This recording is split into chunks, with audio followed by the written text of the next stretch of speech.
तो आपने देखा होगा कि जिस दिन से राम मंदिर में प्राण प्रतिष्ठा हुई है, उसी दिन से इंडिया गठबंधन के प्राण धीरे धीरे हर रोज निकल रहे हैं। और एक और बहुत खास बात आपने नोट की होगी उस दिन के बाद से, क्योंकि आज आपको यह भी पता होना चाहिए कि ममता बनर्जी कांग्रेस के खिलाफ इतनी कड़वी भाषा का इस्तेमाल आजकल क्यों कर रही हैं और इसका राम मंदिर से क्या कनेक्शन है। क्योंकि राम मंदिर का मुद्दा आने के बाद से ही ममता बनर्जी ने कांग्रेस के खिलाफ बात करनी शुरू की है, इस तरह के बयान देने शुरू किए हैं। प्राण प्रतिष्ठा से पहले ममता बनर्जी बिल्कुल ठीक थी, वो इंडिया गठबंधन का हिस्सा थी और कांग्रेस के प्रति सकारात्मक ही रहती थी।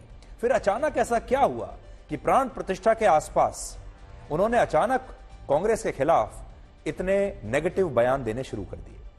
तो देखिए उसके पीछे का कारण क्या है। पश्चिम बंगाल भारत के उन राज्यों में से एक है जहां चुनाव में सबसे ज्यादा संघर्ष मुस्लिम वोटों के लिए होता है, क्योंकि पश्चिम बंगाल में मुस्लिम वोटर्स की संख्या लगभग 27% है।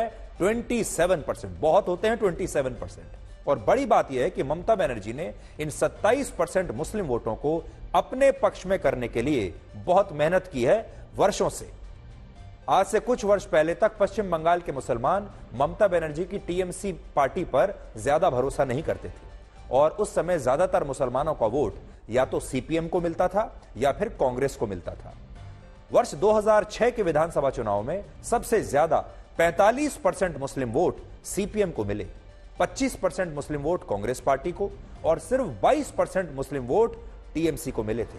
यानी मुस्लिम वोटों के मुस्लिम जो मतदाता हैं, वोटर हैं, उनकी चॉइस में, उनकी लिस्ट में टीएमसी ममता बनर्जी तीसरे नंबर पर थी। इसके अलावा वर्ष 2011 में जब ममता बनर्जी पहली बार पश्चिम बंगाल के मुख्यमंत्री बनी, तब भी सीपीएम को उनकी पार्टी से कहीं ज्यादा मुस्लिम वोट मिले थे। यानी तब भी सीपीएम मुसलमानों की पसंदीदा पार्टी थी, ममता बनर्जी नहीं थी। लेकिन बाद में ममता बनर्जी ने बड़ी मेहनत की और मुस्लिम वोटर्स को अपने पक्ष में करने के लिए एक नहीं बल्कि तरह तरह की कई राजनीति शुरू की, कई राजनीतिक कदम उठाए, कई बयान दिए और इस राजनीति से उन्हें इतनी कामयाबी मिली कि 2019 के लोकसभा चुनाव में पश्चिम बंगाल के 70% से ज्यादा मुस्लिम वोट उनकी पार्टी को मिले और कांग्रेस और सीपीएम का मुस्लिम वोट बैंक लगभग खाली हो गया। यानी ममता बनर्जी ने इतनी मेहनत की है मुसलमानों पर कि आज पश्चिम बंगाल के मुसलमान ममता बनर्जी को ही अपना सबसे बड़ा शुभचिंतक मानने लगे हैं। और यह सब अचानक से नहीं हुआ, इसके लिए ममता बनर्जी ने बड़ी मेहनत की है। लेकिन जब से कांग्रेस पार्टी ने रामलला की प्राण प्रतिष्ठा का बहिष्कार किया है, जब से कांग्रेस ने चिट्ठी लिखकर सार्वजनिक तौर पर यह कहा है कि हम प्राण प्रतिष्ठा में नहीं आएंगे, तब से शायद ममता बनर्जी को यह डर सता रहा है कि कहीं कांग्रेस पार्टी ने जो स्टैंड लिया राम मंदिर के खिलाफ, कहीं उसकी वजह से उनकी पार्टी को मिलने वाले मुस्लिम वोट कांग्रेस की झोली में ना चले जाएं और कहीं ऐसा ना हो कि कांग्रेस ये स्टैंड लेने की वजह से मुसलमानों की नंबर 1 पार्टी बन जाए, मुसलमानों की पसंदीदा पार्टी बन जाए, जो कि शायद हो भी रहा है। क्योंकि जिस तरह का कड़ा रुख कांग्रेस पार्टी ने राम मंदिर के मुद्दे पर लिया, जिस तरीके से वो प्राण प्रतिष्ठा में नहीं गए, जिस तरह की चिट्ठी और बयान कांग्रेस पार्टी के नेताओं ने राम मंदिर को लेकर दिए, उससे बिल्कुल साफ हो गया कि बाबरी मस्जिद के जो सिंपैथाइजर्स हैं, जो बाबरी मस्जिद के पक्ष के लोग थे, जो इस देश के जो मुसलमान हैं, वो अब कांग्रेस को अपनी सबसे पसंदीदा पार्टी मान रहे हैं। क्योंकि उन्हें ऐसा लगता है कि कांग्रेस ही अकेली ऐसी पार्टी है जो बीजेपी को मुसलमानों के मुद्दे पर, बाबरी मस्जिद के मुद्दे पर कड़ी टक्कर दे रही है। और ब्लैक और व्हाइट की तरह बिल्कुल ये दो खेमे देश के मुसलमानों को नजर आ रहे हैं और उन्हें यह समझ में आ गया कि कांग्रेस पार्टी ही लॉन्ग टर्म में उनके लिए सोचेगी। और यह बात ममता बनर्जी को शायद अच्छी नहीं लगी होगी और उन्हें यह डर हो रहा होगा कि कहीं ऐसा ना हो कि उनका जो मुस्लिम वोट बैंक है अब वो कांग्रेस की तरफ चला जाए। इसलिए वो कांग्रेस को आजकल इतना ज्यादा कोस रही हैं और अपने राज्य के लोगों को अल्लाह की कसम की याद भी आजकल वो दिला रही है। हमको जो मर्जी हो हम करेंगे। एक बात याद रखना, बीजेपी को मदद मत करो। बीजेपी का अगर तुम लोग मदद करोगे कोई, तो अल्लाह का कसम आप लोगों को कोई माफी नहीं करेगा, हम तो माफी नहीं करेंगे।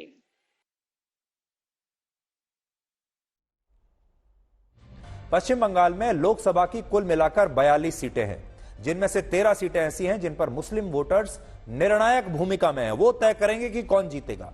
और कांग्रेस ने राम मंदिर का विरोध करके जिस तरह से मुस्लिम तुष्टीकरण किया है, मुसलमानों का दिल जीता है, उससे इस बार कांग्रेस के मुस्लिम वोट बढ़ सकते हैं। और अगर ऐसा हुआ तो ये मुस्लिम वोट फिर ममता बनर्जी की पार्टी से ही कटेंगे। और इसलिए ममता बनर्जी कांग्रेस के खिलाफ लगातार एक के बाद एक नए नए बयान दे रही हैं और अपने मुस्लिम वोटर्स को दो बातें बता रही हैं। एक, कि वो कांग्रेस के साथ नहीं लड़ रही हैं, इसलिए मुस्लिम वोटर कंफ्यूज ना हो जाएं कि ममता बनर्जी और कांग्रेस एक ही हैं। एक तो उन्होंने ये स्पष्ट कर दिया, हम एक नहीं हैं, हम अलग अलग हैं। और दूसरा, वो अपने मुस्लिम वोटर्स को यह भी कह रही हैं कि कांग्रेस को वोट मत देना, क्योंकि कांग्रेस तो 40 सीटों में ही निपट जाएगी और मुस्लिम वोटर्स को अपना वोट बर्बाद नहीं करना चाहिए। ये दो बड़ी बातें हैं जो ममता बनर्जी के इन बयानों में छिपी हुई है। और इससे भी बड़ी बात यह है कि अब विपक्ष का इंडिया गठबंधन धीरे धीरे टूटने लगा है। इंडिया गठबंधन में आपको हर रोज एक नई दरार दिखाई दे रही है। तो आज बड़ा सवाल यह भी है कि कहीं ऐसा ना हो कि चुनाव होते होते, वोटिंग होते होते, जिस दिन वोट पड़ेंगे तब तक पहुंचते पहुंचते इंडिया गठबंधन टूट ही ना जाए। क्योंकि यह बात मैं क्यों कह रहा हूं, ममता बनर्जी, नीतीश कुमार और आम आदमी पार्टी के बाद अब ऐसी भी खबरें आ रही हैं कि उत्तर प्रदेश में जयंत चौधरी की पार्टी राष्ट्रीय लोकदल भी अखिलेश यादव के साथ सीट शेयरिंग से नाराज है और जयंत चौधरी बहुत जल्द विपक्ष के इंडिया गठबंधन से अलग होकर बीजेपी के साथ गठबंधन कर सकते हैं। ऐसी खबरें आ रही हैं। और बड़ी बात यह भी है कि बीजेपी के साथ गठबंधन करने से पहले वो अपनी पार्टी के विधायकों के साथ अयोध्या जाकर रामलला के दर्शन भी करना चाहते हैं, जो उन्होंने अब तक इंडिया गठबंधन का साथ देने के लिए नहीं किया था। पर अब वो जाएंगे और राम मंदिर में दर्शन करेंगे। एक और बड़ी खबर यह आ रही है कि आंध्र प्रदेश के पूर्व मुख्यमंत्री चंद्रबाबू नायडू की पार्टी टीडीपी का भी बीजेपी के साथ अब गठबंधन हो सकता है। और महाराष्ट्र में भी राज ठाकरे की पार्टी एमएनएस और बीजेपी के बीच गठबंधन के लिए बातचीत चल रही है।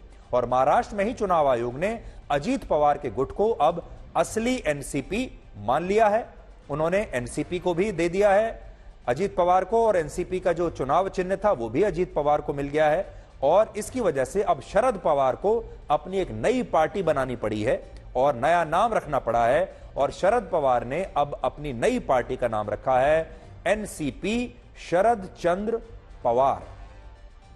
तो देखिए, यह समय का चक्र है कि आज जो एनसीपी शरद पवार के नाम से उनके चेहरे से जानी जाती थी, आज वो एनसीपी शरद पवार के हाथ से बिल्कुल पूरी तरीके से निकल गई और आज शरद पवार को अपनी नई पार्टी का नाम एनसीपी शरद चंद्र पवार रखना पड़ा। अब इसके दो फायदे होंगे। एक तो इस बार शरद पवार को यह समझ में आ गया होगा कि उन्होंने इतना बड़ा ब्रांड बनाया एनसीपी, और देखिए कुछ लोग उस नाम को लेकर चले गए, उस चुनाव चिन्ह को लेकर भी चले गए। इसलिए उन्होंने दूसरी बार ऐसी गलती नहीं की है। इस बार उन्होंने अपनी पार्टी का नाम अपने ऊपर ही रखा है। इसलिए एनसीपी शरद चंद्र पवार अपनी पार्टी का नाम रखा है कि कम से कम कोई दूसरा व्यक्ति अब दोबारा भविष्य में कम से कम नाम ना चुरा सके इसका। क्योंकि अगर कोई व्यक्ति तोड़कर भी जाएगा तो वो शरद पवार का नाम के साथ उस पार्टी को नहीं चलाएगा। तो अब शरद पवार ने यह नया तरीका आजमाया है। इन तमाम राजनीतिक घटनाक्रम से आप यह समझ सकते हैं कि इंडिया गठबंधन में अब धीरे धीरे दरारें पड़ रही हैं, धीरे धीरे उसके टुकड़े बाहर निकल रहे हैं और शायद लोकसभा चुनाव से पहले इंडिया गठबंधन के प्राण शायद पूरी तरह से ना निकल जाएं, इस बात का डर अब लोगों को सता रहा है। जयंत चौधरी जी बहुत सुलझे हुए इंसान हैं, बहुत पढ़े लिखे हैं, राजनीति को वो समझते हैं। मुझे उम्मीद है कि किसानों की लड़ाई और मेरी आईडी पीछे कर जो संघर्ष चल रहा है उस लड़ाई को वो कमजोर नहीं होने देंगे। मेरा मानना है कि आरएलडी पार्टी ने हमेशा किसानों का साथ दिया है और किसानों की आवाज़ बहुत मजबूत करी है पार्लियामेंट में, संसद के अंदर भी और बाहर भी। और जिस तरह भाजपा सरकार लगातार किसानों के विरुद्ध काम कर रही है, तो मैं नहीं मानती कि जो आरएलडी के जो मौजूदा जो नेता हैं जयंत चौधरी जी, जो राज्यसभा मेंबर भी हैं, वो इस तरह का कोई कदम उठाएंगे जिससे सीधे किसानों को क्षति पहुंचेगी। पार्टी शरद पवार साहब ने बनाई, चुनाव आयोग के सामने बैठे हैं आर्गुमेंट के लिए। लेकिन चुनाव आयोग उनको नहीं मानते हैं। ये आयरे गहरे, आयाराम गायाराम, एकनाथ शिंदे, ये कौन अजित पवार, उनके हाथ में पार्टी दी जाती है। ये भारतीय चुनाव आयोग नहीं है, ये मोदी शाह जी का चुनाव आयोग है। कोई भी नेता हमारे देश की राजनीति में अच्छा नेता तब माना जाता है जब वो राजनीति में जो हवा चल रही होती है उसे सूंघ कर बता दे कि यह हवा किस तरफ चल रही है और किसकी हवा चल रही है। अब ऐसा लग रहा है कि ये जो दो टीम है, एक है इंडिया गठबंधन की टीम और दूसरी है एनडीए की टीम। ऐसा लगता है कि जो प्रधानमंत्री मोदी की टीम है अब उसमें खिलाड़ियों की संख्या बढ़ती जा रही है। ज्यादातर खिलाड़ी अब उनकी टीम में खेलना चाहते हैं क्योंकि वो जानते हैं कि ये टीम जीत रही है, और इंडिया गठबंधन के जो खिलाड़ी हैं वो धीरे धीरे अब उस टीम को छोड़ रहे हैं। यानी इंडिया गठबंधन की टीम छोटी होती जा रही है और टीम मोदी बड़ी होती जा रही है। उसका कारण यह है कि इंडिया गठबंधन के जो खिलाड़ी हैं उन्हें ऐसा लगता है कि सामने वाली टीम जीत रही है, हम तो पहले से ही हारी हुई टीम में हैं और हारी हुई टीम में खेलने का कोई फायदा नहीं है, जीतने वाली टीम में खेलना चाहिए। और ये जो नेता हैं विपक्ष के, असल में ये सत्ता की हवा की जो खुशबू होती है उसे बहुत अच्छी तरह से सूंघ लेते हैं। ये इनके अंदर एक हुनर होता है।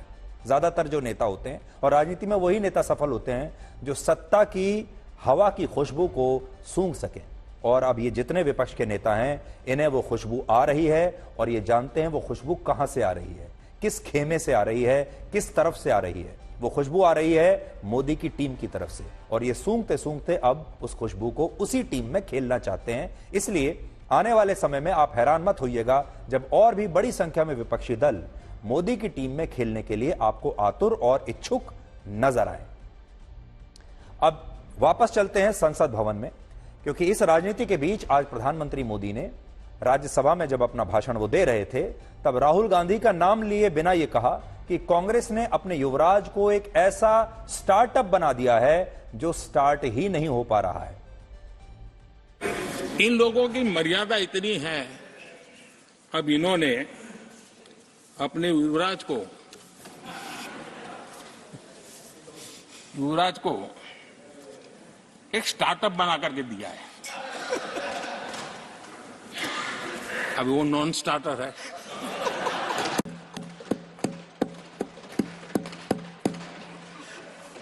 न तो वो लिफ्ट हो रहा है न वो लॉन्च हो रहा है। तो प्रधानमंत्री मोदी ने, आपको याद होगा, अभी 2 दिन पहले जब लोकसभा में उन्होंने अपना भाषण दिया वो लगभग 99 मिनट का भाषण था, और आज राज्यसभा में जो उन्होंने भाषण दिया ये भी लगभग 90 मिनट का भाषण था। इन दोनों ही भाषणों में उन्होंने व्यंग का बड़ा खूबसूरत प्रयोग किया है। आज के भाषण में भी उनके भाषण में बहुत व्यंग था। जब आप देखेंगे तो देखते देखते आपके चेहरे पर मुस्कुराहट आ जाएगी, आप भी हंसने लगेंगे, क्योंकि उसमें उन्होंने व्यंग रस जो है उसका बड़ा शानदार प्रयोग किया। और अगर आप इन दोनों भाषणों को देखेंगे तो इनमें व्यंग है, इनमें आंकड़े हैं और इनमें कटाक्ष है। इन तीनों का जो मिश्रण है वो आपको प्रधानमंत्री के इन भाषणों में दिखाई देगा। और आजकल प्रधानमंत्री जब बात करते हैं, जब हमला करते हैं विपक्ष पर, तो व्यंग के सहारे हंसते हंसते अपनी बात कह देते हैं।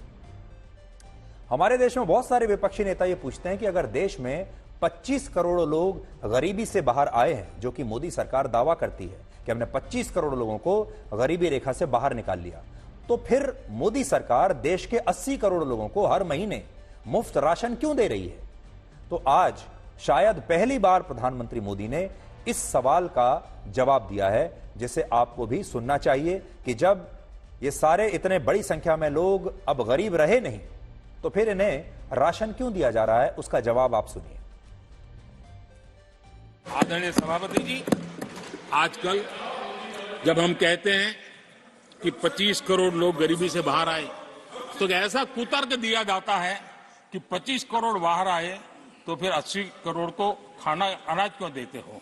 आदरणीय सभापति जी, हम जानते हैं कोई बीमार व्यक्ति हॉस्पिटल से बाहर आ जाए ना, तो भी डॉक्टर कहता है कुछ दिन इसको ऐसे ऐसे संभालिए, खाने में परहेजी रखिए, ढिकना करिए, फलाना करिए। ये कहना क्यों? कहीं दोबारा वहां मुसीबत में ना आ जाए। जो गरीबी से बाहर निकला है ना, उसको ज्यादा संभालना चाहिए, ताकि कोई ऐसा संकट आकर के फिर से गरीबी की तरफ लपक न जाए। और इसलिए उसको मजबूती देने का समय देना चाहिए। ये समय हमने गरीब को मजबूत, ताकि वो फिर से वो न्यू मिडिल क्लास फिर से वापस उस गर्त में डूब न जाए। हम 5 लाख रुपए आयुष्मान का देते हैं ना, उसके पीछे ये इरादा है। परिवार में एक बीमारी आ जाए ना, मध्यम वर्ग का आदमी भी गरीब बनने से देर नहीं लगती है। और इसलिए गरीबी से बाहर निकलना जितना जरूरी है, उतना गलती से भी गरीबी की तरफ पीछे न चला जाए, उसके लिए ध्यान रखने की आवश्यकता है। और इसलिए हम अनाज देते हैं, अनाज देते रहेंगे, किसी को बुरा लगे या न लगे।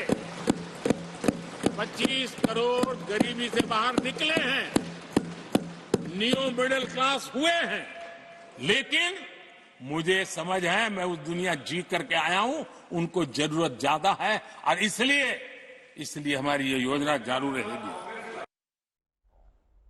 तो आज काम की बात यह है, और खासतौर पर उन 80 करोड़ लोगों के लिए काम की बात यह है जिन्हें सरकार अभी राशन दे रही है, मुफ्त में अनाज दे रही है। और काम की बात यह है कि ये जो राशन की स्कीम है, आपको जो मुफ्त अनाज मिल रहा है, ये आगे भी ऐसे ही मिलता रहेगा। ये योजना बंद नहीं होगी। ये एक बड़ा ऐलान है और बड़ी बात है।